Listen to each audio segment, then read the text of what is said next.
ഒരു മ്യൂസിയത്തിൽ പോയാൽ പോലും നിങ്ങൾക്ക് കാണാൻ പറ്റാത്ത അത്രയും കാഴ്ചകളാട്ടോ ഇവിടെ. ഈ കാഴ്ചകളൊക്കെ കാണാൻ നിങ്ങൾ ഇവിടെ ഒരു കല്യാണമോ എൻഗേജ്മെൻറ്റോ പങ്കെടുത്താൽ മതി കേട്ടോ. നാട്ടിലുള്ള കൂട്ടുകാരൻ്റെ സിസ്റ്ററുടെ എൻഗേജ്മെൻ്റ് ആയിരുന്നു കേട്ടോ. അതിന് പോയപ്പോഴാണ് ഈ കാഴ്ചകളൊക്കെ കണ്ടത്.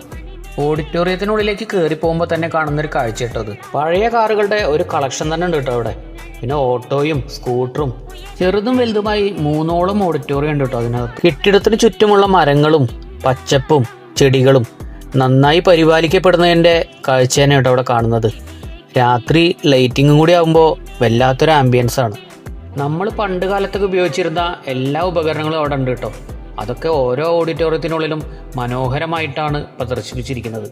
ഇതിന് മുന്നേയൊക്കെ പല കല്യാണങ്ങൾക്ക് അവിടെ പോയിട്ടുണ്ടെങ്കിലും ഓരോ വട്ടം പോകുമ്പോഴും അവിടുത്തെ ഭംഗി ഓരോ തരത്തിലാട്ടോ. ഇതുപോലെ ആംബിയൻസ് ഉള്ളൊരു ഓഡിറ്റോറിയമൊക്കെ നിങ്ങളുടെ നാട്ടിലുണ്ടോ എന്ന് കമൻറ്റ് ചെയ്യണേ. ഞാൻ ആദ്യമായിട്ടാണ് ഇതുപോലെ ഒരെണ്ണം കാണുന്നത്. ഈ ഓഡിറ്റോറിയം നമ്മുടെ നാട്ടിലെ കേട്ടോ, കുളപ്പുള്ളിയുള്ളതാണ്, ഗസീബോ ഹെറിറ്റേജ്. ഇവിടെയൊക്കെ കല്യാണത്തിന് പങ്കെടുത്തവർക്കറിയാം, വയറ് നിറയുന്ന പോലെ മനസ്സ് നിറയുന്ന ഒരു അന്തരീക്ഷം കേട്ടോ ഇവിടെ ഉള്ളത്.